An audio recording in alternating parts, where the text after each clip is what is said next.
Situasi global sekarang tuh bener-bener lagi dar-der-dor banget ya. Bukan cuma soal perang antar negara atau konflik geopolitik, tapi ketidakpastian ekonomi, inflasi makin tinggi, suku bunga naik turun, sampai krisis utang di beberapa negara besar. Dan gue mau spill investasi yang bisa bikin lo cuan di tengah kondisi yang dar-der-dor ini. Gue Ayu Sara, and I'm your online money mom. Welcome to Wrong Channel. Sebelum ngomongin cuan-cuanan, fondasi keuangan lo kuatin dulu ya guys. Jangan maksa investasi kalau aja nggak tahu hal ini. Pertama, profil risiko lo. Lo harus tahu apakah lo bisa terima kalau nilai investasi lo tuh turun. Profil risiko itu ada 3. Ada konservatif, ada moderat, ada yang agresif. Kalau misalkan lo siap buat kehilangan seluruh aset lo sekitar 10-30%, berarti lo itu termasuk yang profil risikonya apa? Konservatif. Kalau misalkan lo berani kehilangan uang lo sampai kayak 50% dari total aset lo, berarti lo risikonya moderat. Kalau misalkan lo berani kehilangan total aset lo sebesar lebih dari 50%, berarti profil risiko lo tuh agresif. Emangnya semua investasi bisa hilang uangnya? Bukan gitu ya. Nggak semua orang siap menerima kehilangan dana, tapi semua orang siap untuk menerima gain. Ingat, low risk, low return, high risk, high return juga. Kalau lo gampang panikan tiap lihat angka merah, berarti lo belum siap masuk ke instrumen yang fluktuatif. Profil risiko ini tuh penting banget ya buat milik strategi yang cocok dan bikin lo bisa tidur nyenyak.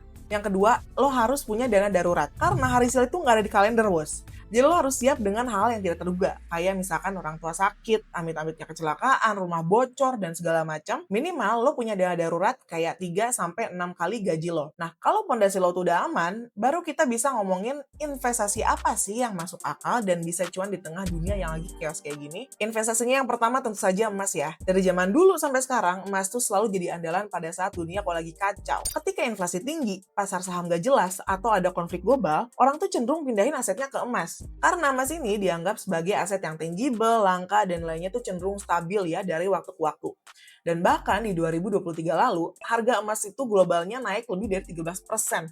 Jadi kalau misalkan lo tipe investor konservatif, mending lindungi nilai lo dengan nggak ngincer cuan yang instan. Emas bisa jadi pilihan yang aman. Yang kedua, bisa reksadana pasar uang nih. Ini cocok banget buat lo yang baru mulai investasi dan belum siap buat ambil risiko besar. Instrumen ini tuh minim fluktuasi ya, dan bisa dicairin kapan aja dan returnnya juga lebih tinggi dari tabungan biasa. Yang ketiga, ada obligasi negara atau SBN retail. Ini tuh cocok banget buat lo yang pengen investasi aman, tapi tetap pengen dapat imbal hasil yang menarik. Karena ini tuh dijamin sama negara ya, jadi resikonya rendah. Dan biasanya hasilnya juga lebih tinggi daripada deposito. Dan kalau misalkan lo udah punya dana darurat dan siap ambil resiko lebih, lo bisa mulai pertimbangkan ke saham, terutama saham-saham perusahaan yang stabil alias perusahaan blue chip ya. Sahamnya dari perusahaan yang produknya bisa dipakai sehari-hari tuh, kayak energi, pangan, atau kesehatan. Mereka tuh cenderung bertahan ya di tengah krisis. Ya emang sih nilainya tuh bisa naik turun. Tapi kalau lo masuk dengan strategi jangka panjang dan mental yang siap, potensi cuannya tuh tetap ada banget nih. Dan buat yang mau lindungin daya beli dari pelemahan rupiah, sebagian aset juga bisa dialihin ke valuta asing, kayak US dollar atau Singaporean dollar atau euro. Ini juga bisa dilakukan lewat reksadana global ya, Deposito Falas atau platform saham luar negeri. Karena saat ekonomi lokal lagi goyah, punya sebagian kekayaan dalam mata uang asing bisa jadi pelindung tambahan. Tapi ingat, yang akhirnya jadi kunci dari investasi itu tuh bukan milih investasi yang paling cuan, tapi gimana soal lo bangun strategi yang sesuai sama diri lo sendiri and do your own research ya, sama instrumen yang mau lo investasiin. Lo boleh punya emas, reksadana, saham, obligasi, tapi kalau lo nggak ngerti caranya, nggak ngerti resikonya, dan nggak punya pondasi keuangan yang aman, ya tetap aja kalau jeblok ya jeblok sakit banget gitu loh. Kalau lo udah mulai investasi belum? Berani spill nggak investasinya apa aja? Share di kolom komentar ya. Jangan lupa like, comment, dan subscribe. Bye!